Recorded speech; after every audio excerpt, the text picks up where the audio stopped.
Hi, welcome to History 2321. This is World Civilizations. This is the first part that covers civilizations all the way to 1500 AD. My name is Alfonso R. Lopez, and I'll be your instructor for this class this semester. Now, what we're going to be doing in this video presentation is to go over the syllabus. This is a class introduction, so to speak, presented to students for the first day of class, so students can learn about the requirements for this course in terms of, for example, textbooks, exams, assignments, extra credits, and so on. Also about the method of learning or the method of instruction, meaning how you're going to be learning this material, what are the weekly responsibilities for you, and also we're going to talk in detail about the exams and the format, meaning how they're going to be formatted, administered, how can you prepare for those exams, when the exams are due, and such. So consider this video presentation as the very first day of class. If you will be taking, for example, a class in person, in campus, this is the first day of class where you meet the instructor, and the instructor presents to you the syllabus, and you learn everything about the course in terms of the requirements and also the technicalities as well. There are opportunities, of course, to ask questions if you have any questions and such. Since this is an online course, all questions will be directed through email. We'll be talking more about that, once we move into the syllabus. Now, having said that, let's go towards the Blackboard page, because Blackboard is going to be the main platform that we're going to be using for this course. So let us then move towards the Blackboard page again, and here we see History 2321. We click on it. There's our course, and when you open the course, the first thing you're going to see is the announcements page. Important announcements I post every week and so on will be placed there. And by the way, every time I post an announcement, I make sure to send an email notification as well of that announcement. That way you are notified that there's something, again, that is pending, or a weekly, for example, duty or responsibility and so on, or an exam is coming up, or the term paper, you're going to have one course assignment due at the end of the semester. I will be sending those announcements, those emails, to remind you. Okay, I posted the syllabus and all the work about a week ago. It's been there for you to review, but here we're going to actually explain it in great detail. And so far I have posted one announcement indicating that there's going to be a class introduction video posted on Monday. And as soon as this video is uploaded, I will send you the announcement. Once again, the email. All right. So in the left column of the Blackboard page, you're going to find a series of links. Those are the most important links for this course. On the very top, you'll see the link titled Syllabus. When you click on it, you can actually read the entire syllabus there. Of course, if you want to download this document, you find also here the Word doc. You click on it, and then you can download this document on your computer and so on, or print it, have it, near you and so on for reference. That's fine, only if you need it. But there's a whole syllabus page you can read here, and which provides easy access to this document. And it is a very, very important document, by the way, that explains everything that you need to know about this course. In fact, in many instances, although not all, When students have questions during the semester regarding exams or assignments, in many cases, those questions can be answered either by looking at the syllabus or by reviewing this video presentation. So I'll make sure that in this video presentation, I'll answer every possible question that might arise during the semester, in other words, okay? So let us get started, and we start from the very top. Again, this is History 2321, section 001. This section is the first part of World Civilizations. Again, this is the first part that looks at pretty much world history, so to speak, up to 1500 AD. Now, of course, there is a very strong emphasis and a very strong focus on civilizations. In other words, the major civilizations that flourished during this period of time, as opposed to looking at the entire globe and looking at every possible human experiment from around the world. Everything counts, of course, no matter how small the settlement is. But for this course, we're going to be paying attention more to the larger units, again, of history, the civilizations. We're going to look at that in just a few moments, which civilizations we're going to examine. My name is Alfonso R. Lopez. I'll be your instructor for this course this semester. And the fastest and easiest way to reach me is via email. My email is listed there, as you can see, alfonso.lopez@austincc.edu. I'm checking my email several times a day. So Monday to Friday, the policy is that emails will be replied within a 24-hour period. Okay, within a 24-hour period, Monday to Friday. Now, during weekends, however, this might take about 48 hours. Okay, so if you send, let's say, an email in a Saturday, for example, I might or might not respond within a 24-hour period, but for sure, you'll be receiving a response by Monday morning.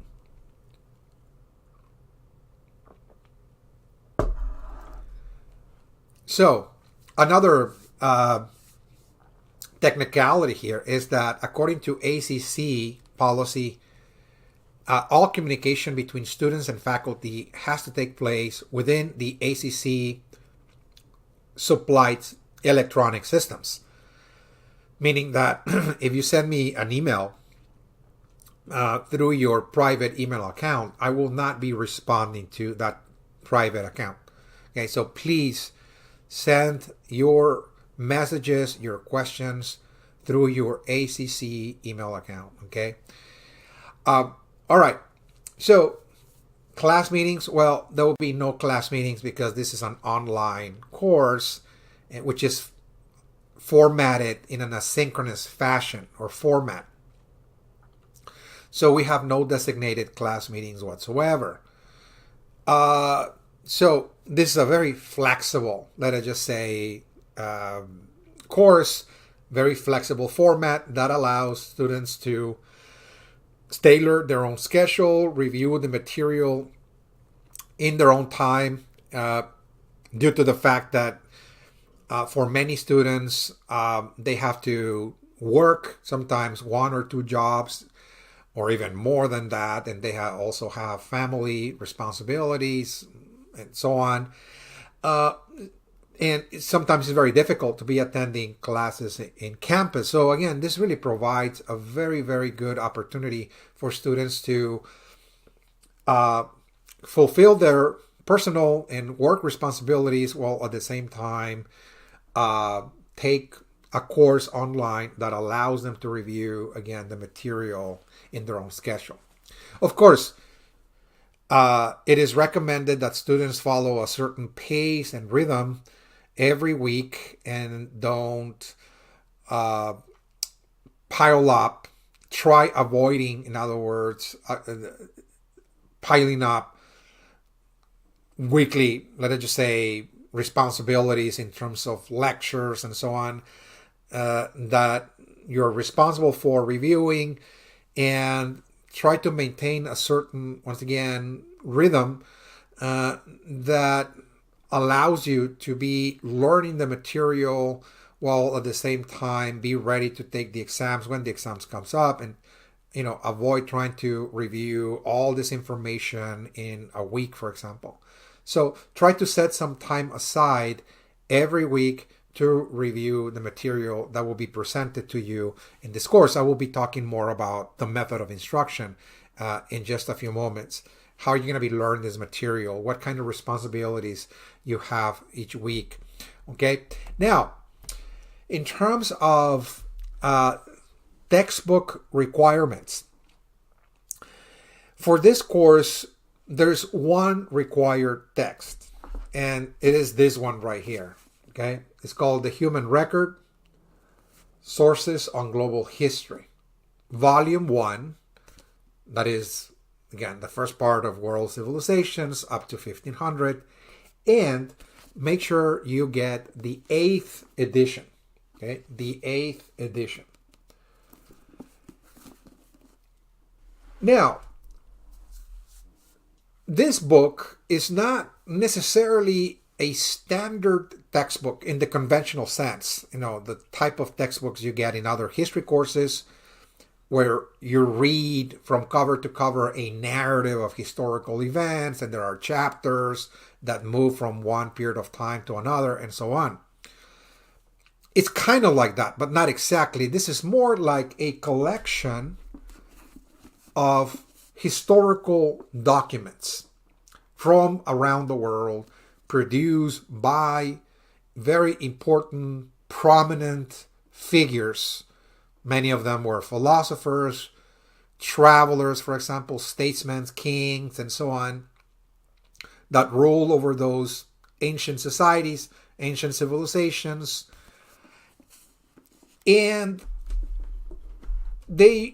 what they provide, again, is really a voice, a direct voice for the people that were influential in shaping those civilizations by reading their works of art or philosophy or mysticism, religion, their accounts when they travel, for example, and so on. There will be, of course, excerpts on laws by very important ancient kings and so on, how they attempted to bring order into their own societies and so on. So you'll be tapping directly into the voice and the thoughts, the emotions, again, of historical characters without any filters. Because a historian, what it is really a filter. What we do is that we read the record, we interpret it, and then we write a story. And it's already an interpretation, again, of a primary source, of a primary document, in other words. And here, you're just tapping directly into that primary source directly. Again, so it can be used as a textbook. Yes, you can open it and, you read the historical period when those documents were produced, and then you have an excerpt of those documents and so on. So it reads somewhat like a conventional textbook, although it's not really that. But the reason what we're going to be using this textbook for this course is, the purpose is twofold. Of course, is for you to gain knowledge about world civilizations up to 1500 and read primary sources and so on. But for this course, this book is going to be needed for completing the term paper or the course assignment that is due at the end of the course. Is due on December 6th. So you have the entire semester to complete it. So I've selected a series of documents from this textbook for you to read and answer questions on them. Again, so it's going to be supplemental in the sense that while you're going to be learning this material through lectures that are recorded, just like this one, again, by using this exact same software that I'm using right now, To supplement that instruction, this book is going to provide an additional insight, again, into the mindset, into the ideas, the problems of ancient societies. Again, by reading those documents, again, it's going to really complement and even supplement, each other. The video lectures and those readings, and of course, you have the assignment. I mean, you have to read those works, and at the same time, you have to submit a report on December 6th. All right, so I will talk more about that assignment once we get into that section, the study questions report. This is the way it's titled. But a final word on the textbook is that some students ask me, where can I actually buy it? Where can I buy this textbook? Well, as far as I know, the ACC Highland Campus Bookstore is that one that actually carries this textbook. This is the one that actually sells the textbook. All right. And now you can buy it there, and it's available there. As far as I know, this is the only bookstore that carries it. But please keep in mind that for some reason or another, bookstores, ACC bookstores, tend to send back unsold copies back to the vendor at midpoint in the semester. Let us just say by late September or so, early October, they start sending back the unsold copies, because they assume that if students did not go there to buy the book by then, it's midpoint in the semester anyways, they assume that, well, maybe students bought this textbook somewhere else. Okay, so they're not going to come here and buy it. So they begin to send back those unsold textbooks. So students who wait long enough to buy the textbook, and they wait until, let us just say, mid-October, late October to try to get the textbook, they find out that the textbook is out of stock at the ACC bookstore. And if that happens to you, which I highly recommend to avoid, encountering that very, very inconvenient situation, by simply trying to get the book as soon as possible within the next 2 or 3 weeks, let us just say, this is my best recommendation if I were you. I would just try buying the book, by, let us just say, mid-September or so, more or less. So if for some reason the book is out of stock, then the next option will be to buy it online. You can go to Barnes & Noble, maybe Amazon, and you can buy it online. Just make sure that you're getting the 8th edition, because the documents that are selected for the course assignment are only found in the 8th edition. So if you buy an early or earlier edition, like let's say the 7th edition, 6th edition, and so on, documents vary. They're not the same. So you're going to have an incomplete assignment, again, if you decide to buy the wrong edition. So just try getting the 8th edition. Okay. All right. So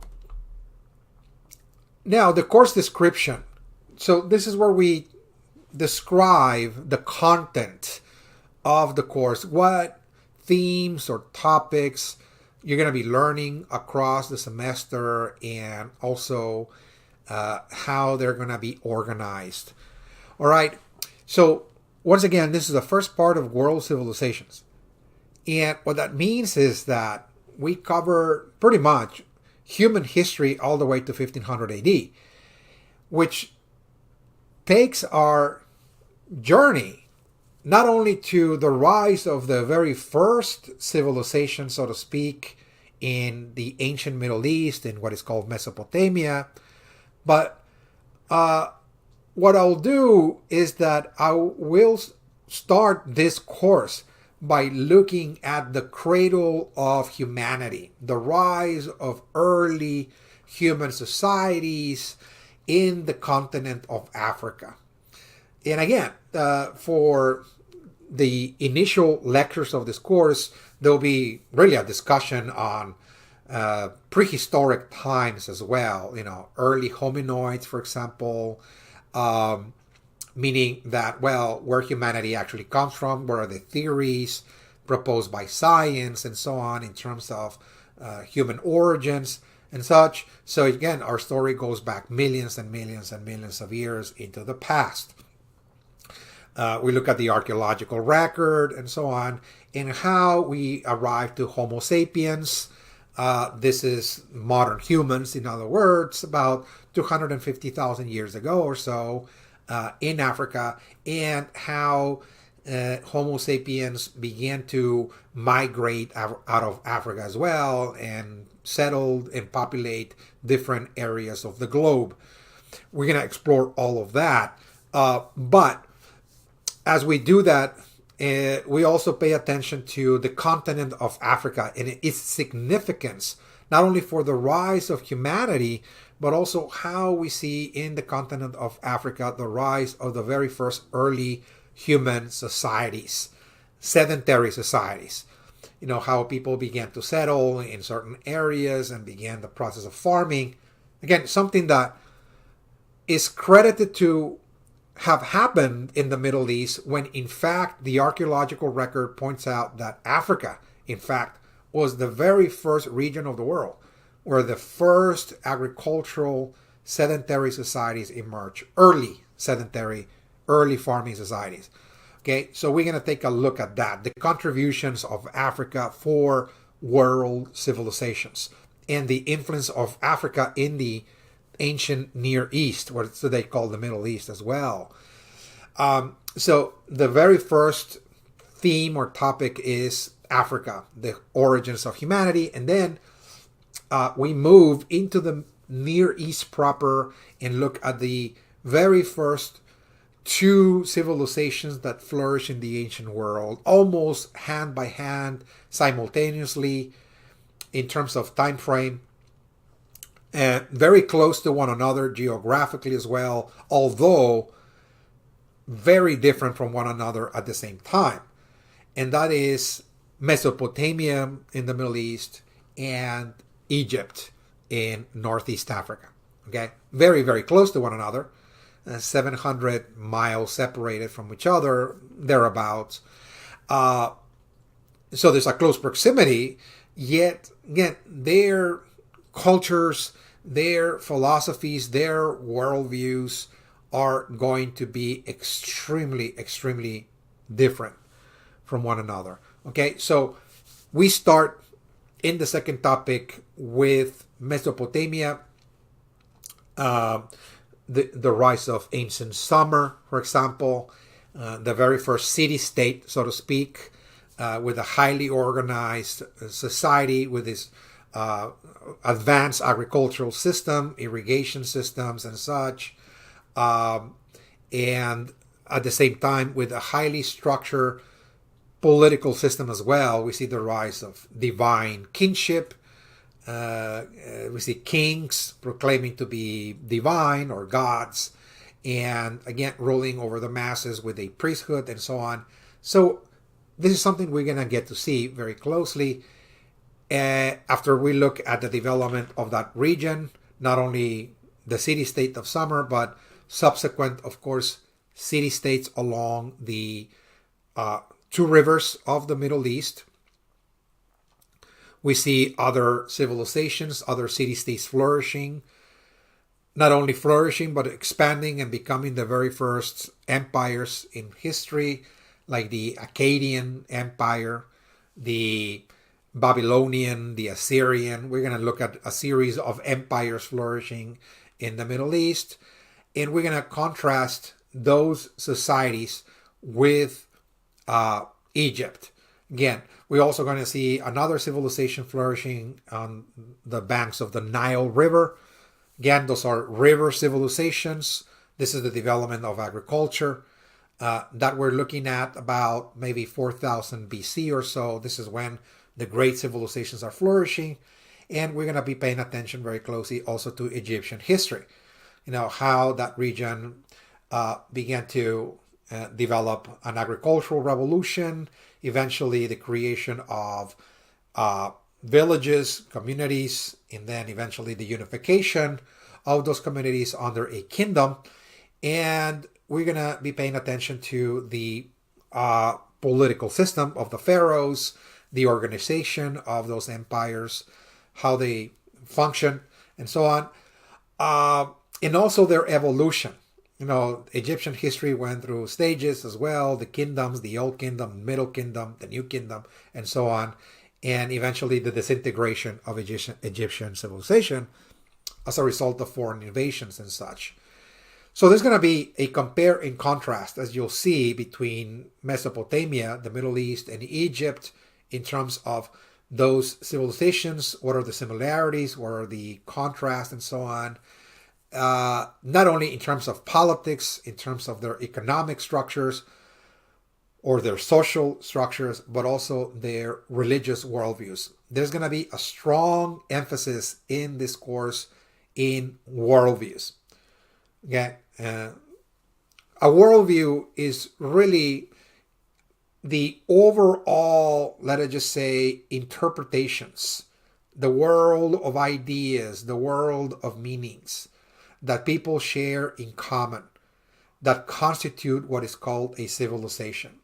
So Egyptian civilization, for example, can be described in so many ways, but one way to describe Egyptian civilization or Mesopotamian civilization or Chinese, fill in the blank, is that those are associations of people that come together and understand each other as a result of certain ideological convictions.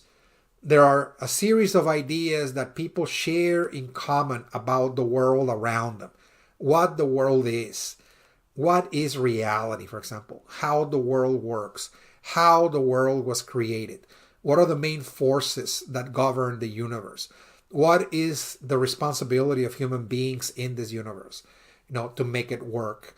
How can people maintain balance and order, for example, in the universe, and so on? What is the purpose of human existence? Is there an afterlife? And there is an afterlife. Okay, so how do we actually journey into the afterlife? What are the codes of conduct and behavior that we must follow in order to earn a good afterlife and avoid a bad one, and so on and so forth? Those are the kind of convictions, ideological convictions or cosmological convictions that people develop, formulate, and share with one another that creates what is called a worldview. Okay, so civilizations are worldviews. The Egyptian worldview is very different from all the other worldviews of the world. Again, that is one way to actually analyze civilizations. There's so many ways that you can study civilizations, but one of the ways that we're going to be differentiating civilizations in this course is by looking at that internal world of ideas, okay, and meanings, symbols, myths, legends, beliefs, religious practices like rituals and ceremonies and such. Each civilization developed their own set of beliefs and ideas and myths that are unique to that civilization. And this is some emphasis we're going to be placing here in this course. So, as we advance in this course, after examining Mesopotamia and Egypt, we're going to be moving into another very important moment in human history, and that is there was a certain kind of, let us just say, collapse of Middle Eastern civilizations and even Egypt. As I said, there was a certain collapse or disintegration, if you will. We're not talking about the entire extinction of those human societies, but there were centuries of interruption where there was a certain maybe decay or certain degeneration of their highest achievements, if you will. And what we see is a certain period of quote unquote darkness, like a dark period, if you will. Okay. And when that occurred, what we see across this region, maybe to be more specific, is Eastern Europe, for example, Egypt, the Middle East, and parts of Northwest India, let us just say, is the arrival of certain groups of people, what we call nomads. There are nomadic invasions, in other words, the rise of the nomads. The nomads are on the rise. They're moving and seizing territories from certain civilizations. And what they're doing is taking control of those societies, or what remain of them, and then giving rise to a different expression that is going to be a little bit more warlike and more militaristic. Okay, so we're also going to be paying attention to nomads in this course. Okay, so it is true, there's a strong emphasis on paying attention on civilized peoples, people that lived in cities. That's what a civilization is. People that are living in cities, that have organized societies, they have systems of laws, they have an economic system, a political system, highly organized and highly complex, with a very highly organized bureaucracy. But the fact is that in the ancient world, as it is today, but more so in the ancient world, civilizations were not really developing in splendid isolation from the rest of the world. They were constantly raided, they were constantly invaded by outside groups.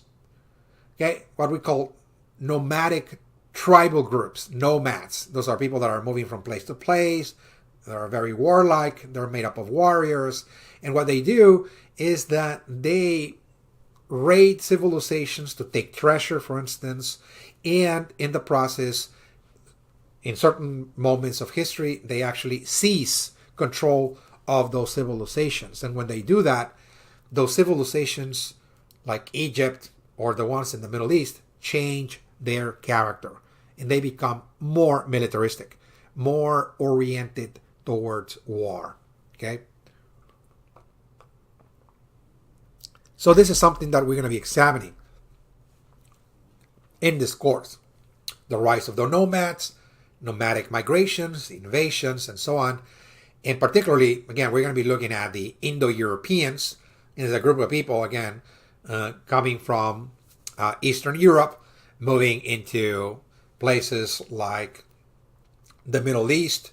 They're going to be taking control of certain societies there. And also they're moving into India as well. Okay. Now, after we cover that, we move into another period of time, another epoch that is going to give us the kind of the classic civilizations of antiquity. Okay. This is another epoch, once again, that is going to give rise to highly advanced human societies that are going to generate their own ideas about the universe and the cosmos, and they're going to provide a kind of classic blueprint for how human societies are going to structure themselves in the future as well. Okay, so they're going to lay down the basis, the foundation for the civilizations of the future. Again,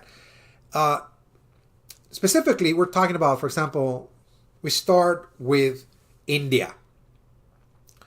Okay, so we look at the rise of India, and this is a civilization that is really ancient as well. It has really, really deep-rooted historical origins going back to, again, let us just say the times of early farming about 8,000 BC or so. Again, parts of southern India was already moving in this direction with early farming societies and such. But around the year 4000 as well, we see slowly but surely in the Indus River Valley region, again in northwestern India, people kind of developing irrigation systems and beginning to construct city-states along the banks of that river. Okay, so we see the very early rise of the Indus River Valley civilization of ancient India. But things take a very dramatic turn with when the Indo-Europeans, the so-called Aryans, this is the group of nomads that I was discussing, began arriving into this region very early on, around the year 2500, 2400 BC. We see the early arrival of those groups into the region, and slowly but surely they're beginning to take over the north part of the Indian subcontinent, and we see the rise of yet another expression, again, of Indian civilization, the Vedic period, if you will. Okay, so we see the development of writing and literature and poetry, philosophy. We're going to be delving into the ancient philosophers of India that gave us the systems of yoga, for example. Eventually, we're going to see the rise of mystical schools like Jainism and Buddhism, yoga, and the like. The writings of the Vedantas and so on. So we're going to be talking very, very thoroughly about Indian philosophy in this course. Again, so just trying to understand the worldview once again, trying to understand the universe that the peoples of India inhabited, how they conceived the world around them, the meaning of life and the like through their philosophical works. And so that becomes part of the classic, if you will, expression of India. And again, our story is going to look at not only ancient India, but also medieval India as well. The unification of the different kingdoms of India with the different, dynasties, like for example, Ashoka dynasty, and also the Gupta dynasties. We're going to be looking at that. And our story is going to reach all the way to, let us just say, 1500 AD. So this is going to look at Indian history from the ancient world all the way to 1500 AD.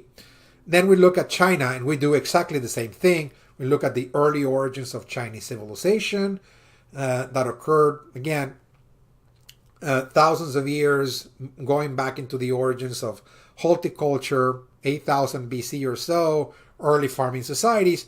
But eventually, by 3000 BC, we're going to see the creation of the very first dynasties, let us just say, in China. It's called the dynastic history, okay, with the Shang dynasty. We're going to be looking at that as well, by looking at Chinese tales and mythology about how ancient China was formed, the kind of legendary figures, the philosophers, the scientists that produced the works of technology that allowed China to develop, and so on. And really, Chinese history is nothing other than dynastic history. We're going to be looking at all the dynasties of ancient China, okay, and their main contributions to the development of Chinese culture and society. Okay, so that is going to provide a very good lens about how China's history was developing over time. And in doing so, we're also going to be paying attention to Chinese philosophy, not only to the deeds and works of the dynasts, again, the great monarchs and kings, and how they were driving Chinese history through their imperial edicts and orders and so on, but also the works of the philosophers as well, like Confucius, for example, and Lao Tzu, and so on, with Taoism and Confucianism and the like. We're going to be looking at, the development of a system of thought within China. Okay, so there's going to be a very strong emphasis as well, again, on philosophy. And another classic civilization is going to arise in a different part of the world, and that is in Mesoamerica. So we're also going to look at Mesoamerican civilization. You know, Mesoamerican civilization had different expressions. It was not a unified expression the way we see it, for example, in China or in Egypt, but rather in Mesoamerica, there were different groups of people that were driving Mesoamerican civilization at different points in time. Okay, Mesoamerica or Middle America is a cultural region unified by a set of ideas as well, a set of religious, mainly, ideas that unites all peoples together. And in doing so, we're going to see the different expressions of Mesoamerican civilization. Again, starting with the Olmecs, and then the Toltecs, and eventually culminating with the ancient Maya. Again, we're going to look at three expressions of Mesoamerica: the Olmec, the Toltec, and the ancient Maya. And in doing so, we're going to look at the archaeological record and very closely look at their religious ideas, because here it was not so much about philosophy the way we see it, for example, in India or in China. In Mesoamerica, what really constitutes the overall overarching worldview of Mesoamerican societies is the way they look at the world in terms of the gods and the goddesses and the spirits that control the cosmos, again, and the relationship that people have with those deities, with those supernatural forces. It's a very highly ritualistic society. Ritual constitutes an everyday occurrence, an everyday necessity, and even their cities are all totally organized around ceremonial activities as well. Those are ceremonial centers. So this is something you're going to be learning in this class, is about the religious proclivities, the religious tendencies, the religious nature of Mesoamerican cultures and societies, again, in terms of their beliefs and their religious practices, etc. Okay. Now, we move forward then. In the last part of the course is going to look at civilizations that also established some classical principles, so to speak, but at the same time, civilizations that collapsed, and instead what we see is the emergence of a set of ideas that prepared the world for the coming of the modern age, so to speak. Okay, so again, the last of the classical civilizations are going to be looked at in the last section of the course, and that is Greece and Rome. Those are civilizations that are also going to be assessed together. Ancient Greece and ancient Rome, that there are Indo-European, and they're very close to one another. I know they're both in the Mediterranean basin. Although they were very different in so many regards, they also share significant components with each other in terms of their ideas about warfare, political structures, and also their mercantile activities, and so on, imperialism and the like. Again, there are certain commonalities between ancient Greece and Rome, something that we're going to assess in in great detail. And each civilization is going to be assessed, individually, separately, very thoroughly, meaning that we're going to be looking at the very early rise of ancient Greece and the development of diverse city-states, the eventual, prominence and rivalry between two of the major city-states, Athens and Sparta, the wars between them, and eventually the unification of the Greek world under the empire of Alexander the Great and the conquest of Alexander the Great again. So we're going to be looking at all that. And once we do that, then we transfer to the Italian peninsula. We see also the very rise of the city of Rome, the early settlers, the founders, the myths, and so on, and then the expansion of the city of Rome and the creation of the empire, and then the conquest of Europe by the Romans, and eventually, of course, also the collapse of Rome as well. Okay, and there'll be at the very end some compare and contrast, if you will.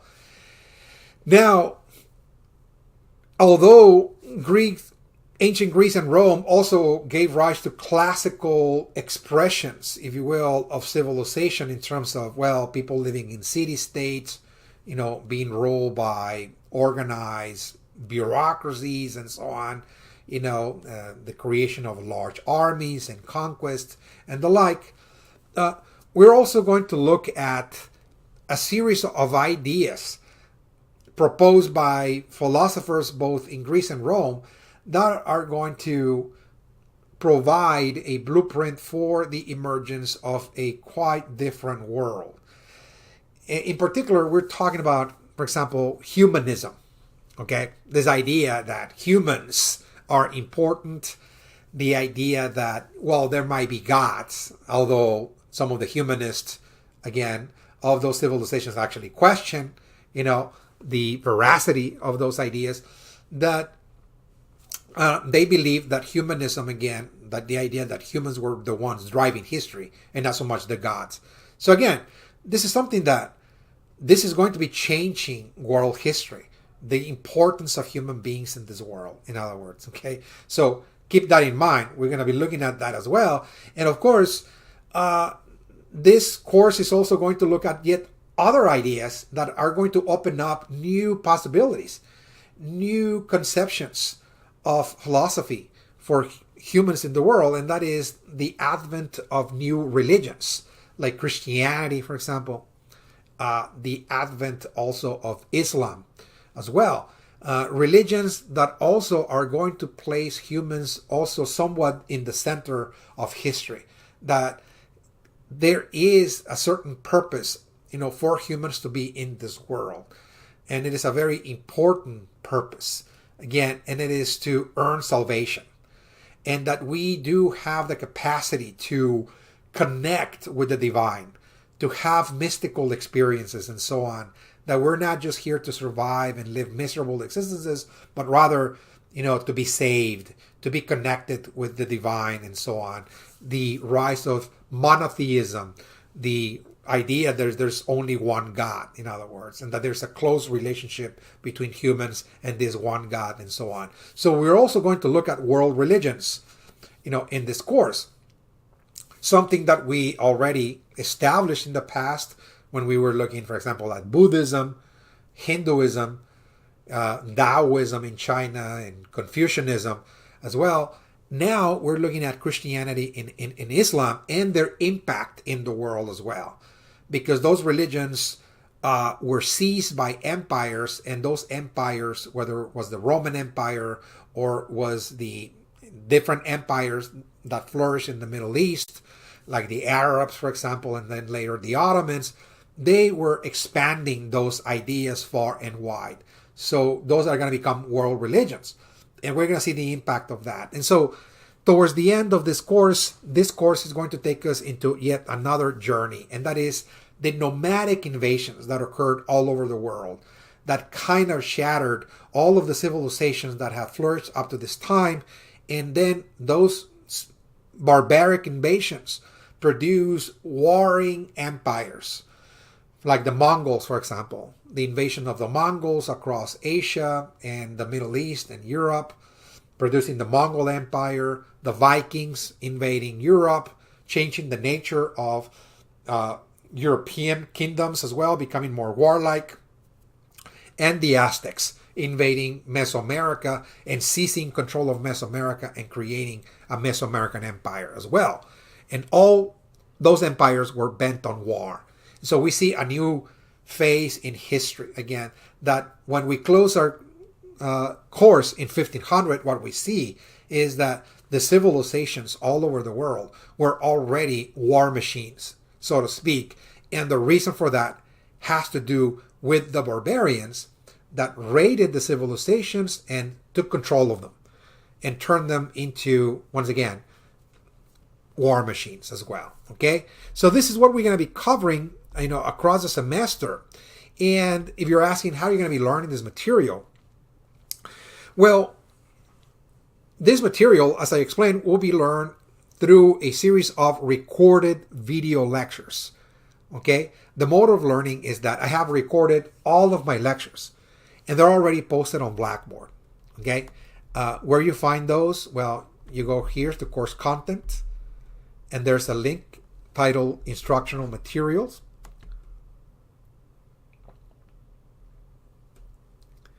And there are two folders under Instructional Materials. One is called Recorded Video Lectures, and the other one, Lecture Outlines and Questions. When you click on this folder, Recorded Video Lectures, you're going to find 9 folders, because those 9 folders are the 9 topics of this course that I just described in quite great detail in the past 20-30 minutes or so. Okay, so what that means is that my lectures are organized thematically. They're not just given randomly or even chronologically. I'm not going year by year in world history, but rather I select one area of world history that presents an aspect or an entire civilization, and I discuss that civilization thoroughly in 3 lectures. So there are 3 videos to watch for each folder. 3 videos. Okay, so you click on there. For example, you start number 1 with Africa, as I explained, from the origins of humanity to the rise of civilizations, and you're gonna find there 3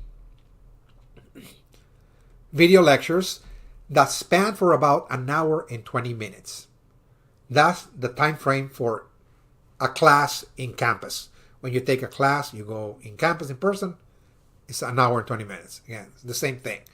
This is the virtual experience of an in-person class. You'll be able to listen to me, see me, and see the outline, because every lecture has an outline. There's a topic title, there are a series of bullet points, maps, pictures that I'm presenting to you for visual aid, and your responsibility is to be watching 2 lectures per week. Take notes as thoroughly as possible, and then use that information to answer the exams. That's quite simple. I mean, that's the key for the success in this course is, well, this is a lecture-based class. I need to watch the lectures 2 per week and take notes. And then when the exam comes, I answer the questions of the exam by using this information. Again, pretty simple.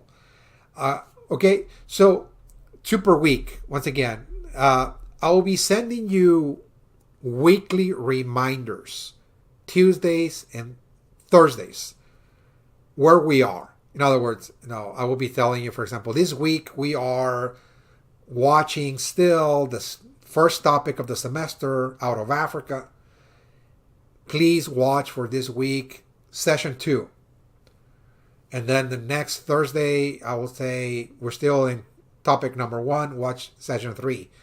And then when we shift to the second topic, which is Mesopotamia and Egypt, I'll let you know. We are transitioning into the second topic of the semester. Now for this week, watch the first session of this new topic, and so on. Again, why am I doing this? To remind you where we are, that we have to maintain a certain rhythm, a certain pace, so you don't accumulate, in other words, all of those lectures to the point that, let's just say the exam is coming up in a week or 2, and then you're like, man, I really have to watch like 6 videos like in the next week or so. I mean, what you're trying to avoid here is accumulating lectures, right? Because it would just be too much to write down in, let us just say, in a few days. Again, so just try to set some time aside every week to be watching this material. All right. So the folder below, lecture outlines and questions, it is really a folder. When you click on it, is really, I'm sharing my outlines with you. So the same outlines you're watching on the screen that I'm presenting, you're going to have the file. And then at the end, when you scroll all the way down to the last page of the lecture outlines, you're going to find a series of questions. Those are study questions. Those are the questions that you need to study for the topic, because those are the exact questions that appear on the exam. Okay, so I'm actually just telling you in advance, this is, again, what you need to answer, in other words. Okay, that's pretty much giving you the exam by doing this. Okay, all right, so going back to the syllabus, as I mentioned, this is the table of contents. I've actually assembled here all of the topics that we're going to cover, divided into different historical epochs or eras. Again, the ones that we talked about. We start with the origins, again, of humanity, all the way to organized civilized life. We cover 3 topics out of Africa, Mesopotamia and Egypt, and the Indo-Europeans and the Hebrews, for example. And then we have the first exam. And then we move into the classic kind of civilizations of antiquity, India, China, Mesoamerica. Then we have a second exam over that material. And then, last but not least, civilizations in the age of conquest, faith and discovery, Greece and Rome, Christianity and Islam, and then the Mongols, the Vikings, and the Aztecs, for instance. Okay, so now you might be asking, so we're not really going to use a standard conventional textbook for this course. We're going to be using a textbook that is kind of like that, but it's more so a collection of primary sources or historical documents. And it kind of reads, like a world history book, kind of. But the reason I don't use one is because the lectures that I have assembled for this course do not really come from a single source. In other words, I'm not just reading a textbook and reciting it back to you. In other words, what I've done is that I've read a series of books over the years, ever since I started my academic studies, when I started college, all the way to my master's and doctorate and so on and beyond. All the books I've read about ancient civilizations and world history, articles and so on, I've compiled all that information into a series of lectures. Okay, so this is the major reason why I don't use a standardized textbook. Okay, so those are really the main themes and the main civilizations we're going to cover in this course. And in addition to reviewing those civilizations, I'm giving you kind of a list of, let us just say, central themes or analytical points that we're going to be looking at as we overview those civilizations. We're going to pay attention, for example, to the natural environment, the influence of the environment. Each civilization is flourishing in specific geographical localities that have very unique environmental conditions, climate, soil, and the like, which influence the development of that civilization in so many ways. So we're going to be paying attention to that. We're going to be paying attention to the social, political, and economic systems, as I explained. We're going to be paying attention to worldviews, meaning we're going to be looking at mythology, religion. We're going to be paying attention to science, philosophy. We're going to be also paying attention to technology, the influence of nomadic and barbarians, and so on, the way we have explained. We're also going to be looking at the rise and fall of empires, long distance trade, and also epidemic disease, again, in this course. Okay, so those are kind of units of analysis. As we're going to be moving across the semester, you're going to find that that's what we're going to be looking for as we explore, again, those civilizations. Now, I mentioned there will be 3 exams for this course. Every time we cover 3 topics, we have an exam. Now, you might be asking what the exam is going to be like. What is the format?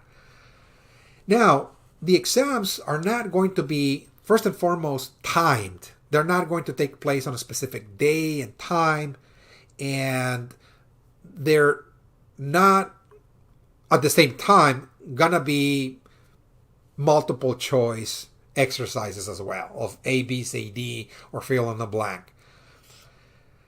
What the exams are gonna be like is more like a writing assignment in which you're being given all the time. You know, there's about 5 weeks to complete each exam. So you have 5 weeks to complete the first exam, which is due October 3rd. Again, the first exam. So what your responsibility is, let us just take, for example, the first exam, which is right here. Okay, this is the first exam. So you look at the first exam, and it consists of 2 parts. It's more like a writing assignment in which I tell you, look, for 70 points, choose 1 topic out of 2. Remember, we cover 3 topics, but I select 2 topics for you to choose, either topic 3 or 4. I'm sorry, topic 2 or 3. And I'm telling you, look, just choose one. The one that you feel most compelled, if you will. This is something that you really like to learn more than anything else. Let us just say Mesopotamia and Egypt. Let us just say, okay? So you review the videos of that topic very thoroughly and answer the questions in that order. So this is not really an English composition exercise where you need a superstructure, an essay, again, with arguments and conclusion. Of course, if you write like that, that's okay. But in this case, it's more like, okay, I'm giving you a set of questions. And all you need to do is just follow that outline, that guideline, and answer each question in that order. Okay, write the question and then answer the question as fully as possible. Always thinking that you're writing to an audience that has no idea what you're talking about. Okay, you're not writing to the professor. You're writing to an audience that has no clue about ancient history or world civilizations. So the more you explain, the more you elaborate, okay, the higher your points will be. Okay, I'm sorry. So once again, be very descriptive. Try to be very detailed in your elaboration, in your explanations. Whenever you're describing, for example, the Mesopotamian worldview, how the Mesopotamian worldview emerged. You would say, well, it emerged, the Mesopotamian worldview, out of the experiences that people had with the natural environment. And the natural environment in Mesopotamia was extremely chaotic, very violent, very unpredictable.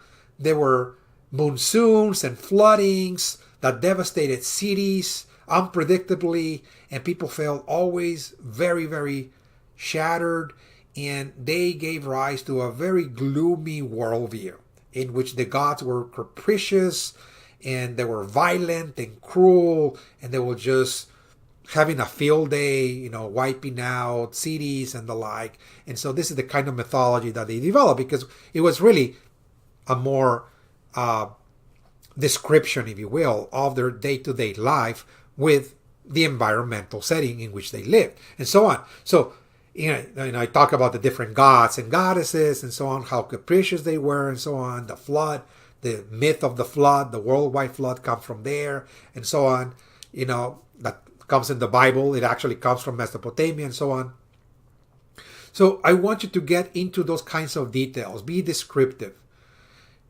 Provide examples and details, make connections and the like. Don't just provide generalizations and vague statements and the like, and say, well, the instructor knows what I'm talking about because I mentioned something. No, besides mentioning, you need to describe it. Again, the same I do with Egypt. The Egyptian civilization also emerges out of the experience of the peoples with the natural environment in the Nile River and so on, which was more gracious.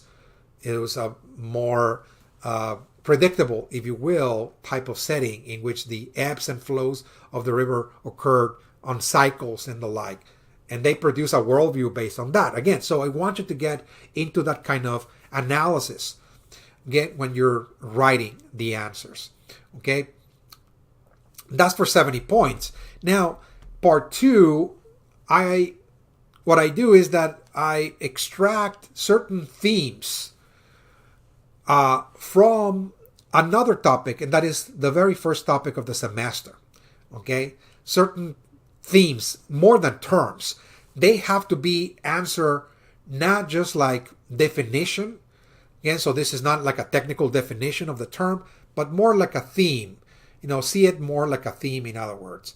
There are 6 to choose from, and you only select 3, the ones that you feel most, compelled, and so on.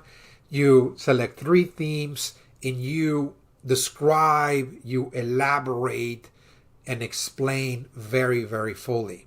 So I'm talking about the extended answers here, not just the short answer or the technical definition, but rather the extended answer of that. There's a lot to be said about the old Stone Age or the new Stone Age, for example. Here is where I define what a civilization means. How can we study civilizations? What are the central themes in the study of civilizations and the like? Again, this is where I get into that. Again, so this is for 30 points.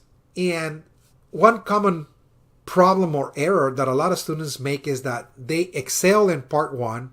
They answer all the questions very fully. But when they get into part 2, they provide just a small paragraph on each term. And this is where they don't get enough points to make the B. So you really need to expand your arguments. Try to explain as fully as possible each theme, in other words, that you select. Now, having said that, another common problem of the exams is that some students in the past decide to not watch the lectures and instead use outside sources. For that reason, the use of outside sources is totally prohibited, again, in this exam. Please refrain yourself from using any kind of outside source, whether it's a website, a book, an article, etc. Again, you're taking this class. So this instructor has prepared a series of lectures, a certain material for you to review and learn. And not doing that means that you're not really taking this class. What you're doing is just you're moving somewhere else and gathering information and just putting it on paper, which somebody else can do, or AI can do it, or there's a lot of software that can actually do it. Again, so I need to verify that you're the one actually taking this course, watching this material. In other words, you're the one writing, you're the one actually using the ideas, the analysis that I provided, and putting it in your own words. In other words, okay? So that's number 1. So please, if I start reading in your responses something that I did not lecture, I did not say, your work will be disqualified. That's number 1. Okay. The other error that some students make is that they transcribe the information. In other words, what they do is that they just use a software to transcribe the lecture, and what they do is that they just submit the transcription. So that's not going to work either, because what that means is that the computer did it.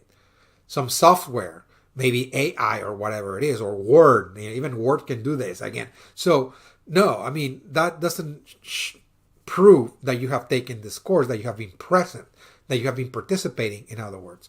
Okay? So, once again, if I start reading outside sources on one hand, or see my transcription, that you just transcribed my notes and submitted them, your work will be disqualified again. So, try to avoid that. Do the work once, do it well, do it right, and you pass this class. Again, that's very, very easy. All right, so let us move on then to the syllabus. There's just a few items to cover. The exams are going to be identical. There's about 5 weeks for you to actually, complete those and submit them on Blackboard. You'll be, submitting them here in this section called Submit Work. You can see the first, second, final exams, the report here, and even the extra credits. Now, talking about the extra credit assignments, there are 3 extra credit assignments available to all students, regardless of your grade standing. Those are not mandatory. Those are voluntary. Those are optional. Only if you want to earn 10 points for an exam, you do an extra credit assignment. So there are 3 exams. There are 3 extra credit assignments. Those extra credit assignments are posted here under course assignments. Under course assignments, you find all the assignments for this course, the exams, the report, and only the extra credit assignments are optional. Okay, and you click on this folder, and there are 3 documents. It gives you the instructions and also the documents for you to read. And the documents, once again, are extracted out of this textbook as well. Okay, all right. So let us go back to the syllabus. So there's plenty of room for improvement. The extra credit assignments gives you a lot of opportunity.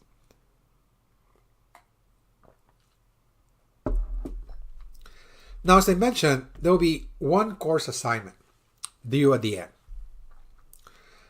And this is where this book comes in. Okay, 8th edition, by the way, 8th. Okay, I selected a series of documents from different civilizations for you to read. And your responsibility is to read them and answer some questions on them. Okay? It's 25% of your final grade and is due on December 6th. The instructions are all given here.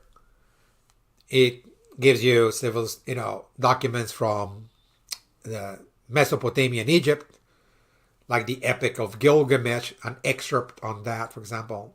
It takes some text on ancient Egypt, on the pyramids and coffins and so on. Okay, it gives you also some documents on the Indo-Europeans, for example, the Rig Veda, which is really a series of hymns, sacred hymns that became part of the Indian tradition. We talk about the book of Genesis, of the Hebrews, for instance, parts of the Bible. Okay, Babylon as well. We got the law cult of Hammurabi. Okay, we got also in China the Mandate of Heaven, of course, the Book of Documents, parts of Chinese philosophy, classical India, the laws of Manu, and so on. In Indian philosophy, the Upanishads, the Bhagavad Gita, the teachings of the Buddha. Once again, you got excerpts to read about karma and the like, and so on. Philosophical traditions in China, Lao Tse, again, the classical way and virtue, the Tao, Confucius, excerpts from Confucianism, and the writings of Master Han Fei on legalism in China. And then from Christianity, you got excerpts from St. Matthew, the Sermon on the Mount, St. Paul. You got from Islam, excerpts from the Quran, for example, and also some other excerpts from religious scholars as well, like Abu Abdullah as well. Okay. And then at the end, you also have some excerpts on the 1001 Arabian Nights, again from the Middle East, and also some excerpts from adventures from travelers that travel all over the Mediterranean, Middle Eastern, and Asian world as well, including Africa. Okay? Again, so you type this in your computer, double space, you write the title of the document first, and then the question and answer. Every time you move into a different document, write the title of the document and then question and answer. Please do so. And they have to be 10 pages total, at the very least, full double space. Okay? 10 pages, double space. All right. The grading looks like this. 4 major components: first, second, final exam, and the report. Each 25% of the final grade.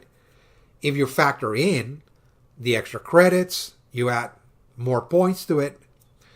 And also keep in mind that at the end of the semester, I calculate grades on an individual basis. And I factor progress and effort.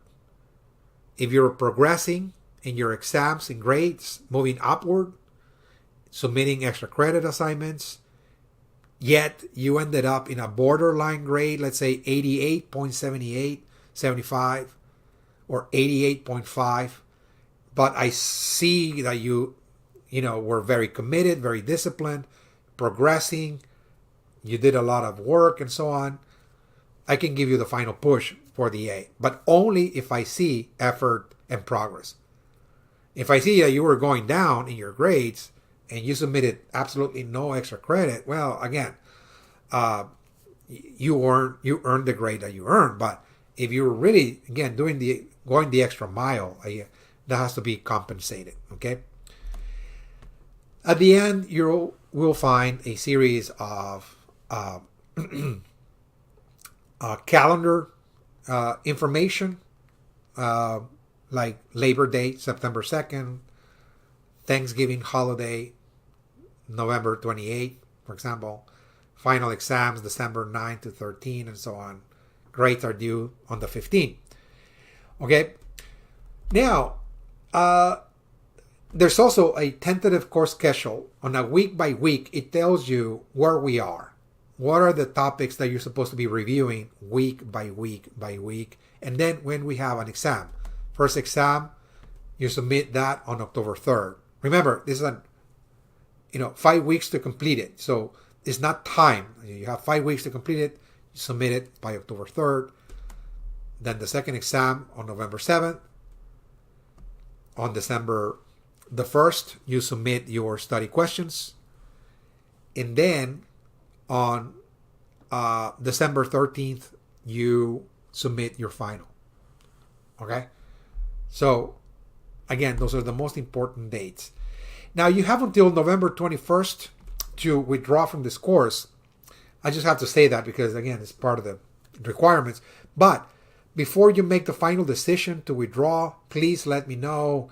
If you feel that you can, complete this course, all you require is maybe an extension, etc. You're falling behind, talk to me. If it's something out of your, reach, it's really an emergency that you're totally unable to move forward, that's fine. I totally respect that. But if there's something that you can do, in terms of, all you need is a little bit more time and so on, talk to me before you make the decision to withdraw, okay? And we can reach, some form of arrangement, like an extension and so on, extending the deadline of the report and so on, again, of an exam, so on, okay? All right, so this is all I have for you. I hope that this presentation was very helpful, providing you everything you need to know about this course. If you have any questions, please let me know. Send me an email, and I'll respond immediately. Once again, my name is Alfonso R. Lopez. I'll be your instructor for this course this semester, and I'll see you in the next. Announcement coming up. Okay, thank you.